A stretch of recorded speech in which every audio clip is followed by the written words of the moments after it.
নমস্কার বন্ধুরা, তোমাদের প্রত্যেককে জানাই স্বাগত।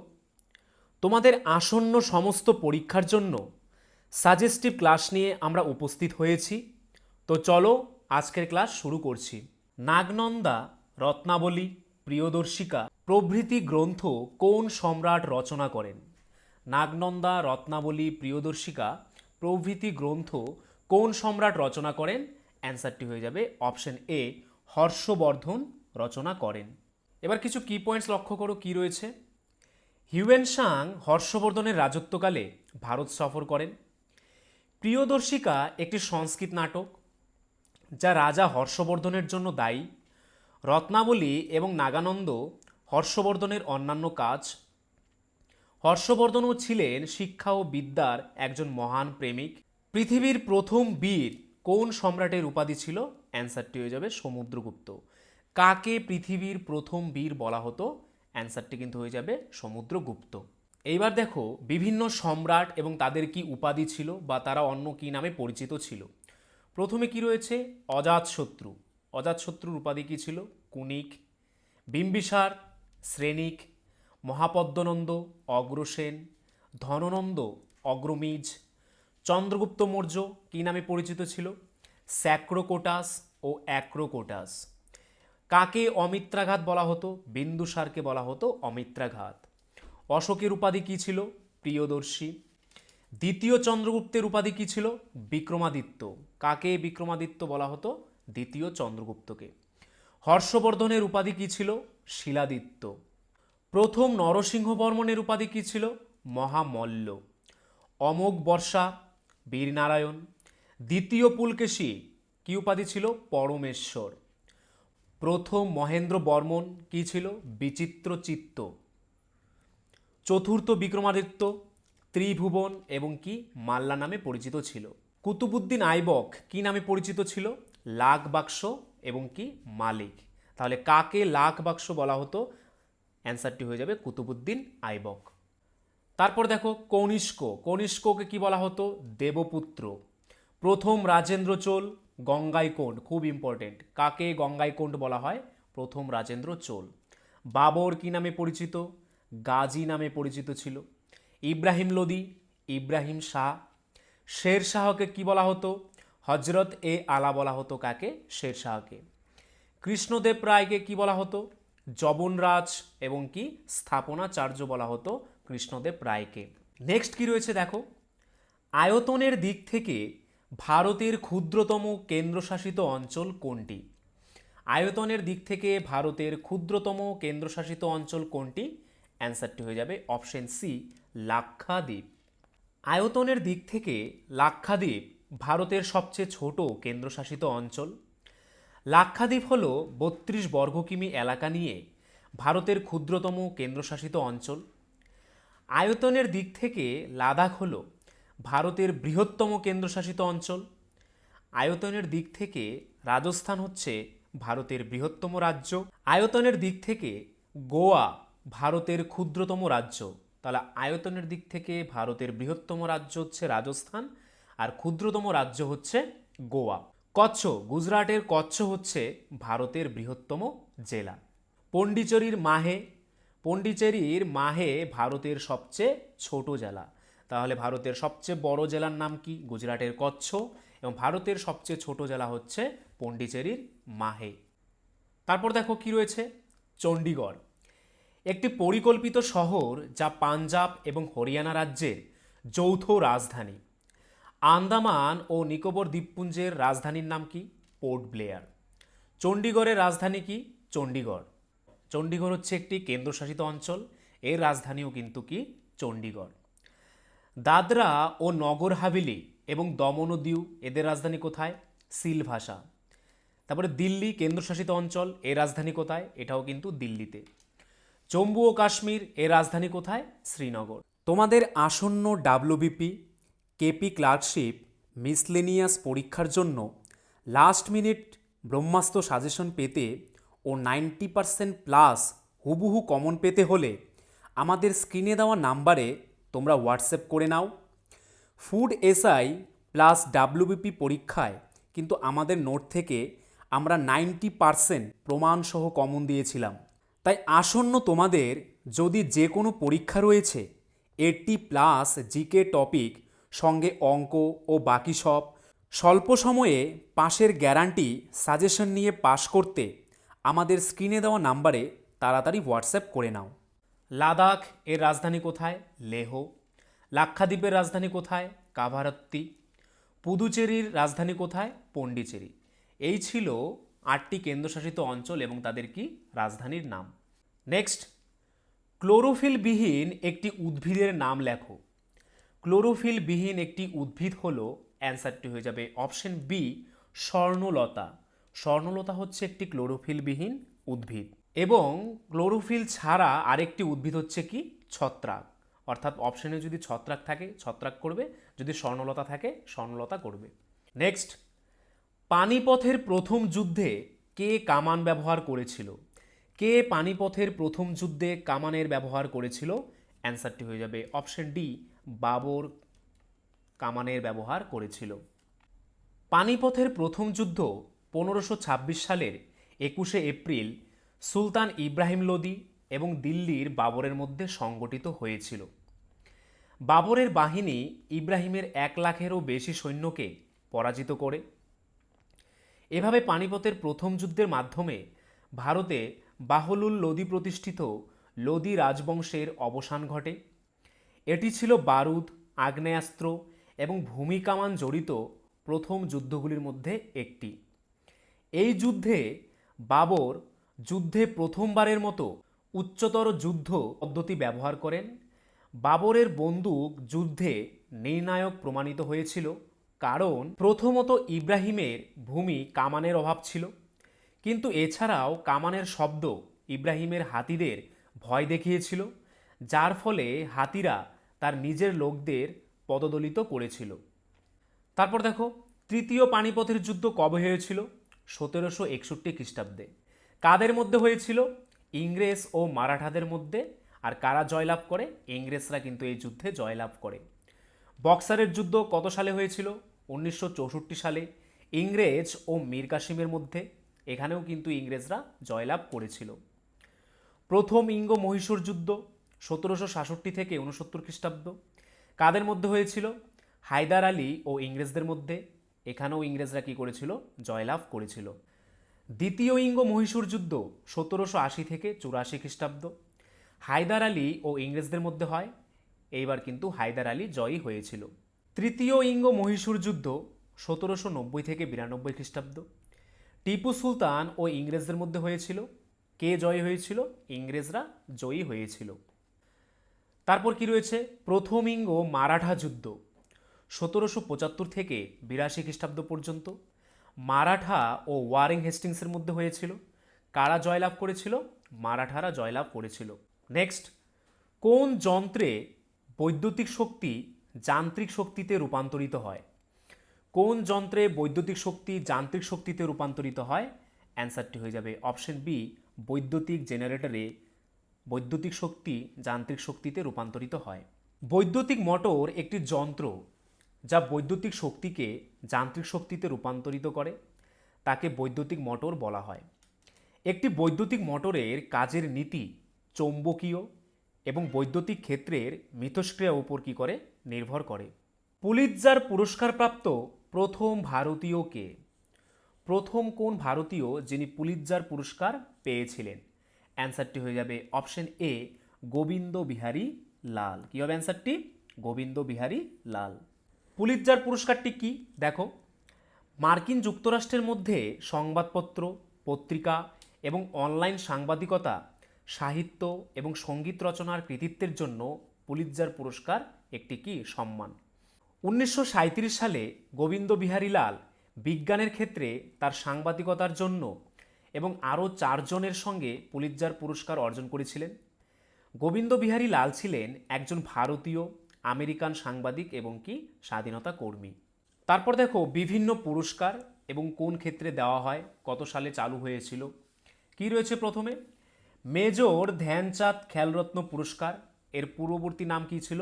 রাজীব গান্ধী খেলরত্ন পুরস্কার। কোন ক্ষেত্রে দেওয়া হয়? খেলাধুলার ক্ষেত্রে দেওয়া হয়। কবে চালু হয়েছিল? 1991 থেকে 92 সালের মধ্যে। মহাত্মা গান্ধী শান্তি পুরস্কার কোন ক্ষেত্রে দেওয়া হয়? শান্তি ও সমন্বয়ের ক্ষেত্রে। কত সাল থেকে? 1995 সাল থেকে। ইউনেস্কো শান্তি পুরস্কার আন্তর্জাতিক শান্তি রক্ষার ক্ষেত্রে দেওয়া হয়। কবে থেকে? 1989 সাল থেকে। তানসেন পুরস্কার সঙ্গীতের ক্ষেত্রে দেওয়া হয়। কবে থেকে? 2000 সাল থেকে।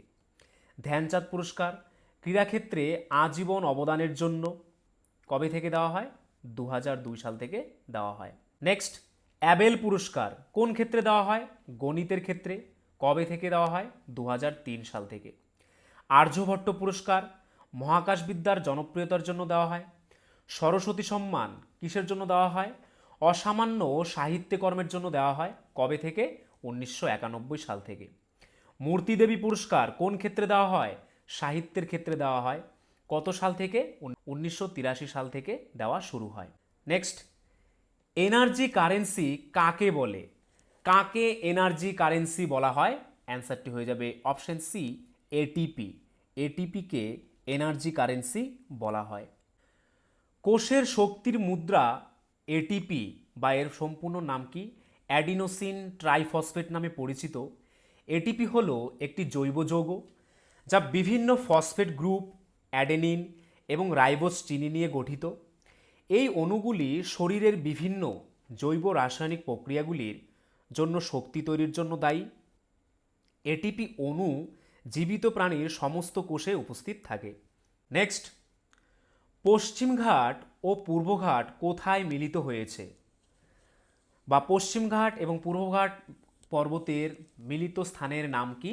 অ্যান্সারটি হয়ে যাবে অপশন এ, নীলগিরি পাহাড়। এই নীলগিরি পাহাড়ে পশ্চিমঘাট এবং পূর্বঘাট কি হয়েছে? মিলিত হয়েছে। নীলগিরি পাহাড় ভারতের দক্ষিণাঞ্চলে অবস্থিত। এই পরিসরগুলি পশ্চিমঘাট শৃঙ্খলার অংশ। নীলগিরি পর্বতমালার কিছু অংশ তামিলনাড়ু, কর্ণাটক এবং কেরালাতেও আছে। সর্বোচ্চ চূড়াটি হল দোদাবেতা। তাহলে নীলগিরি পাহাড়ের সর্বোচ্চ শৃঙ্গের নাম কি? দোদাবেতা, যার উচ্চতা প্রায় 2637 মিটার। নীলগিরি শব্দটি তামিল শব্দ থেকে উদ্ভূত হয়েছে, যেখানে নীলম এর অর্থ নীল আর গিরির অর্থ কি? পাহাড়। নীলগিরি পর্বতমালা দক্ষিণ ভারতের রাজ্য তামিলনাড়ু, কর্ণাটক এবং কেরালায় অবস্থিত।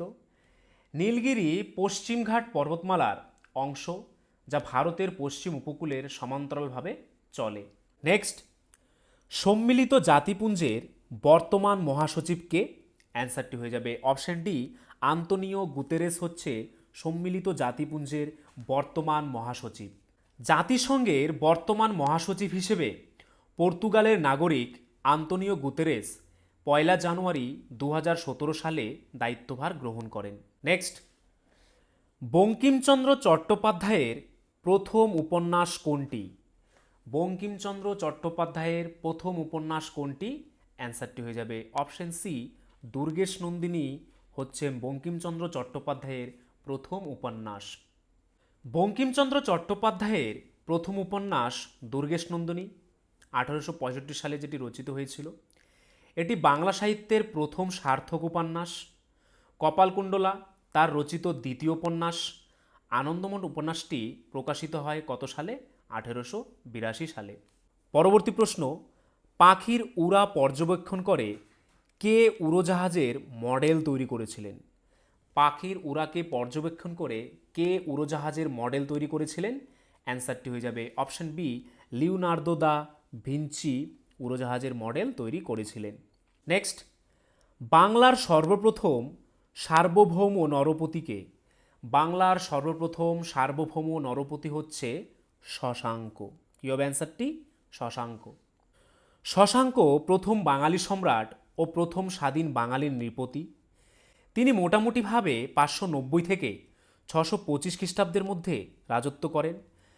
তার অষ্টম এবং দশম রাজ্যাঙ্কে প্রকাশিত দুটি লিপি পাওয়া গেছে মেদিনীপুর থেকে, এবং তারিখবিহীন অপর একটি লিপি খড়গপুরের নিকট এগরা হতে আবিষ্কৃত হয়েছে।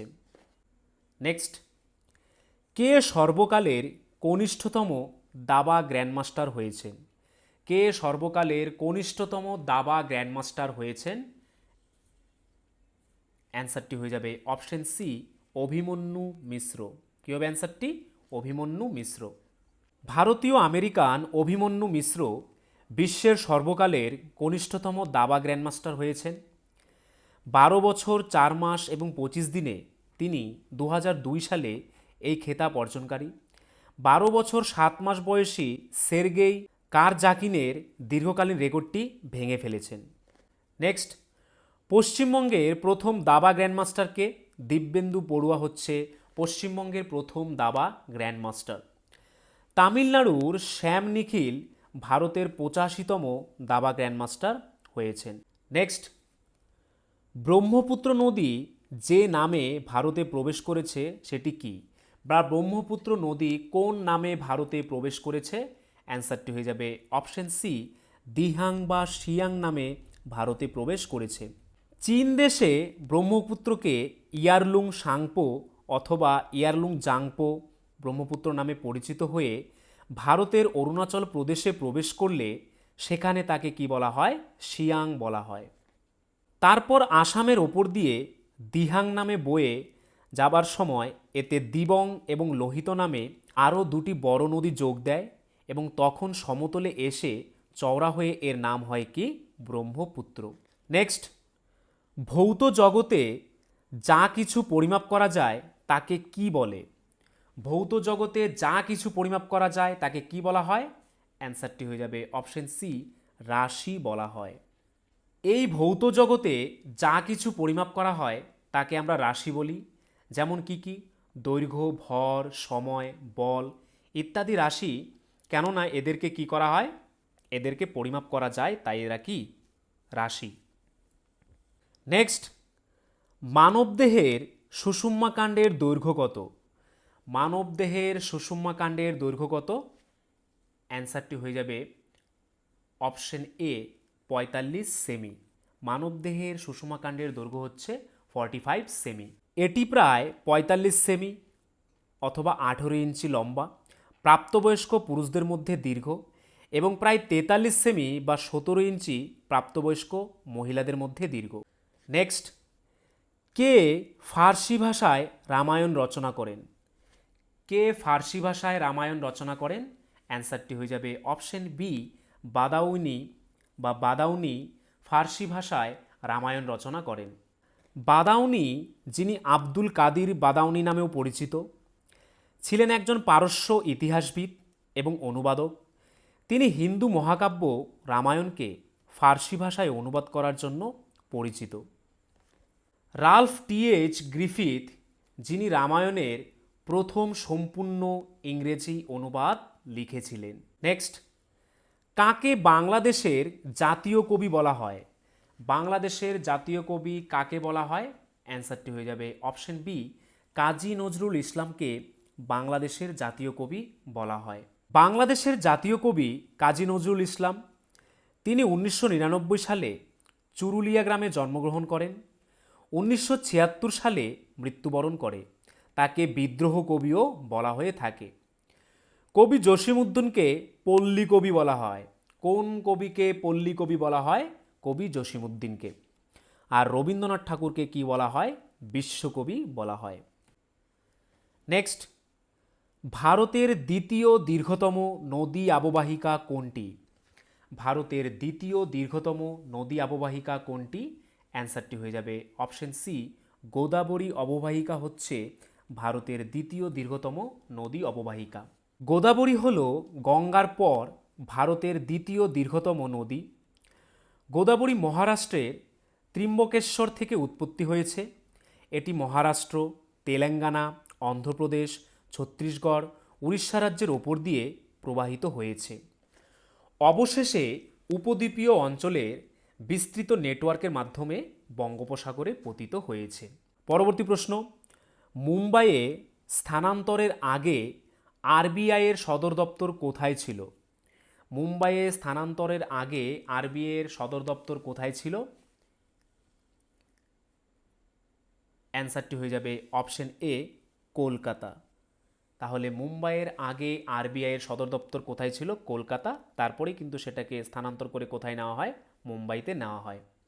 আরবিআই এর সদর দপ্তর মহারাষ্ট্রের মুম্বাইয়ে স্থানান্তরণের আগে কলকাতায় ছিল। আরবিআই এর মূল সদর দপ্তরটি কলকাতায় ছিল, তবে 1937 সালে এটি মুম্বাইয়ের শহীদ ভগৎ সিং মার্গে স্থানান্তরিত হয়। নেক্সট, প্রাচীন ভারতের সর্বশ্রেষ্ঠ আইনদাতা হিসেবে পরিচিত কে, বা কাকে প্রাচীন ভারতের সর্বশ্রেষ্ঠ আইনদাতা বলা হয়? অ্যান্সারটি হয়ে যাবে অপশন সি, মনু। মনু প্রাচীন ভারতের সর্বশ্রেষ্ঠ আইনদাতা হিসেবে পরিচিত। মনুকে প্রাচীন ভারতের সর্বশ্রেষ্ঠ আইনদাতা হিসেবে গণ্য করা হয়। তিনি মনুস্মৃতি বা মানব ধর্মশাস্ত্র নামেও পরিচিত। মনু ছিলেন একজন মহান ঋষি এবং মনুস্মৃতির রচয়িতা, যা হিন্দু ধর্মের অন্যতম গুরুত্বপূর্ণ গ্রন্থ। নেক্সট, শিক্ষা বিষয়টি সংবিধানের 7ম তফসিলের অধীনে কোন তালিকার আওতায় পড়ে? শিক্ষা বিষয়টি সংবিধানের 7ম তফসিলের অধীনে কোন তালিকার আওতায় পড়ে? অ্যান্সারটি হয়ে যাবে অপশন ডি, যুগ্ম তালিকার আওতায় পড়ে। যুগ্ম তালিকা কি? এই তালিকায় এমন বিষয়গুলি রয়েছে যা নিয়ে সারা দেশে আইনগুলির সমানতা বাঞ্ছনীয় তবে প্রয়োজনীয় নয়।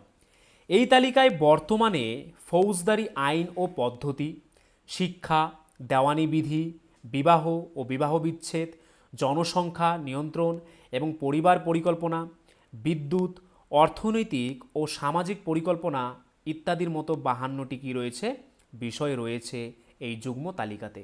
নেক্সট, সোনার গহনায় খাদ হিসেবে কি মেশানো থাকে? সোনার গহনায় বা গয়নায় খাদ হিসেবে কি মেশানো থাকে? অ্যান্সারটি হয়ে যাবে অপশন বি, কপার বা তামা মেশানো থাকে। 24 ক্যারেটের খাঁটি সোনা সাধারণত নরম হয়। সোনার সঙ্গে তামা এবং ক্ষেত্রবিশেষে কিছু রূপা বা খাদ মিশিয়ে খাঁটি সোনাকে অলঙ্কারের উপযোগী করে নিয়ে ছাঁচ বা ডাইসে ফেলে বিভিন্ন স্বর্ণালঙ্কার তৈরি করা হয়। ক্যাকটাসের পাতা কাঁটায় রূপান্তরিত হওয়ার কারণ কি? ক্যাকটাসের পাতা কাঁটায় রূপান্তরিত হওয়ার কারণ কি? অ্যান্সারটি হয়ে যাবে বাষ্পমোচন হার হ্রাসের জন্য, অর্থাৎ বাষ্পমোচনের হার রোধ করার জন্য ক্যাকটাসের পাতা কাঁটায় কি হয়? রূপান্তরিত হয়। ক্যাকটাস জাতীয় উদ্ভিদ দেখা যায় বাষ্পমোচন রোধ করার জন্য তাদের পাতা কাঁটায় রূপান্তরিত হয়ে গেছে। নেক্সট, ভারতের বৃহত্তম অভ্যন্তরীণ লবণাক্ত জলের হ্রদ কোনটি? ভারতের বৃহত্তম অভ্যন্তরীণ লবণাক্ত জলের হ্রদ কোনটি? অ্যান্সারটি হয়ে যাবে অপশন বি, সম্বর হ্রদ হচ্ছে ভারতের বৃহত্তম অভ্যন্তরীণ লবণাক্ত জলের হ্রদ। তারপর দেখো কিছু কি পয়েন্টস কি রয়েছে। চিল্কা হ্রদ হল ভারতের বৃহত্তম উপহ্রদ হ্রদ। এটি পুরী, গঞ্জাম এবং খুর্দা জেলা জুড়ে 1165 বর্গ কিমি জুড়ে উড়িষ্যা রাজ্যে অবস্থিত। দক্ষিণ প্রশান্ত মহাসাগরে অবস্থিত নিউ ক্যালেডোনিয়ান ব্যারিয়ার রিফের পরে এই হ্রদটি বিশ্বের দ্বিতীয় বৃহত্তম লবণাক্ত জলের উপহ্রদ। লোনার হ্রদ গ্রহাণুর সংঘর্ষের ফলে গঠিত একটি প্রাকৃতিক লবণাক্ত জলের হ্রদ। এটি মহারাষ্ট্রের বুলধানা জেলার লোনার এলাকায় অবস্থিত। উলার হ্রদ ভারতের বৃহত্তম স্বাদু জলের হ্রদ। এটি ভারতের জম্মু ও কাশ্মীরের বান্দিপোরা জেলায় অবস্থিত। হ্রদ অববাহিকাটি পাতগাঠনিক কার্যকলাপের ফলে গঠিত হয়েছিল এবং ঝিলাম নদী থেকে জল সংগ্রহ করে। উলার হ্রদ এশিয়ার বৃহত্তম স্বাদু জলের হ্রদগুলির মধ্যে একটি। নেক্সট, ভারতে প্রথম ইংরেজি সংবাদপত্র কে শুরু করেন? কে ভারতে সর্বপ্রথম ইংরেজি সংবাদপত্র শুরু করেন? অ্যান্সারটি হয়ে যাবে option C, James Augustus Hicky ভারতে প্রথম ইংরেজি সংবাদপত্র শুরু করেন। প্রথম ইংরেজি সংবাদপত্র ভারতে প্রথম চালু হয়েছিল 1779 সালে। এটি কলকাতায়, বর্তমান কলকাতা, জেমস অগাস্টাস হিকি চালু করেছিলেন। কি নাম? বেঙ্গল গেজেট। ভারতে চালু হওয়া প্রথম ইংরেজি সংবাদপত্র হিসেবে সঠিক উত্তর হল বেঙ্গল গ্যাজেট।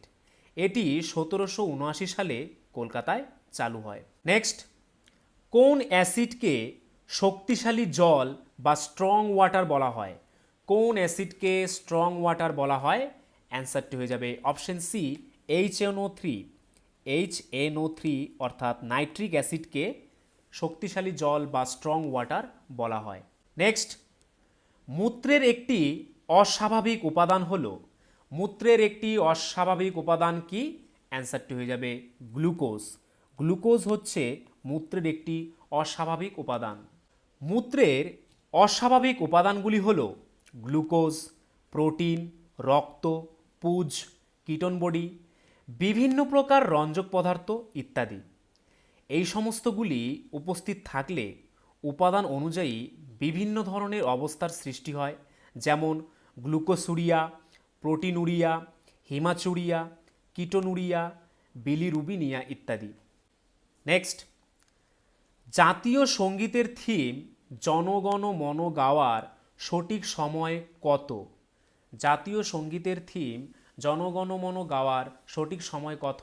অ্যান্সারটি হয়ে যাবে অপশন সি 52 সেকেন্ড। 1911 সালের 27শে ডিসেম্বর ভারতীয় জাতীয় কংগ্রেসের কলকাতা অধিবেশনে প্রথম গাওয়া হয়েছিল। 1950 সালের 24শে জানুয়ারি গণপরিষদে সরকারিভাবে জনগণ মন ভারতের জাতীয় সঙ্গীত হিসেবে গৃহীত হয়েছিল। জনগণ মন প্রথমবার গাওয়ার 100 বছর পূর্তি হয়েছে 2011 সালের 27শে ডিসেম্বর। নেক্সট, গণপরিষদের প্রথম অধিবেশন কোথায় অনুষ্ঠিত হয়? গণপরিষদের প্রথম অধিবেশন কোথায় অনুষ্ঠিত হয়েছিল? অ্যান্সারটি হয়ে যাবে অপশন বি নয়াদিল্লিতে অনুষ্ঠিত হয়েছিল। গণপরিষদ 1946 সালের 9ই ডিসেম্বর নয়াদিল্লিতে প্রথমবার সাংবিধানিক কক্ষে বৈঠক করে, যা এখন central hall of parliament house নামে পরিচিত। গণপরিষদ স্বাধীন ভারতের প্রথম সংসদ হিসেবে কাজ করে। এর প্রধান উদ্দেশ্য ছিল ভারতের জন্য একটি কি করা? সংবিধান প্রণয়ন করা। তো ফ্রেন্ডস, এই ছিল আজকের ভিডিও। তোমরা যদি আমাদের চ্যানেলে নতুন হয়ে থাকো এবং আমাদের চ্যানেলের ভিডিওগুলি যদি তোমাদের ভালো লেগে থাকে এবং ভবিষ্যতে এরকম আরও অনেক ভিডিও পেতে চাও, তাহলে আমাদের চ্যানেলটিকে অবশ্যই সাবস্ক্রাইব করে নোটিফিকেশন অল করে রাখবে। তার পাশাপাশি তোমরা যদি আমাদের পুলিশের ব্যাচে অ্যাডমিশন নিতে চাও, তাহলে আমাদের স্ক্রিনে দেওয়া নাম্বারে একবার এক্ষুনি হোয়াটসঅ্যাপ করে নাও। আর আজকের ভিডিওর যদি PDF পেতে চাও, তাহলে আমাদের টেলিগ্রাম চ্যানেলে জয়েন করে নাও, বেঙ্গলি নলেজ একাডেমি এই চ্যানেলে, যেটি এই ভিডিও ডেসক্রিপশনে দেওয়া রয়েছে।